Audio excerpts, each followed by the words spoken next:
النية يجب أن تكون خارجة من القلب.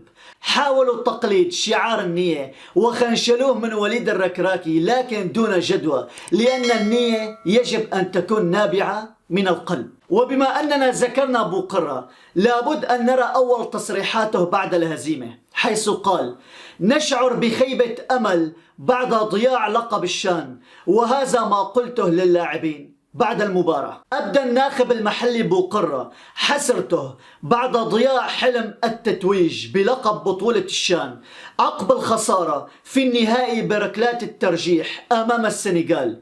وقال أبو قرة في ندوة صحفية بعد المباراة: خسارتنا مكتوبة، نشعر بخيبة أمل لتضييع اللقب ولا يجب الضغط على اللاعبين. ورفض أبو قرة التطرق إلى مستقبله على رأس المنتخب المحلي، حيث قال: مستقبلي ليس مهما الآن وسأرى ذلك مع رئيس الكاف. وفي النهاية أكد يجب عدم تحميل اللاعبين سبب الهزيمة، في إشارة إلى أن هناك على ما يبدو تدارس لفرض عقوبات على اللاعبين بسبب الخسارة أمام السنغال. نعم، ليس بغريب أن تفرض الجزائر عقوبات على لاعبيها بسبب الخسارة، والسبب ماذا ينتظر من هذا الشان إن بدأ بتصريحات عسكرية وهجومية ضد المغرب وانتهى بتحية عسكرية؟ هل يوجد تظاهرة رياضية في العالم تنتهي بإجراء تحية عسكرية؟ والمصيبة الكبرى هذه اللقطة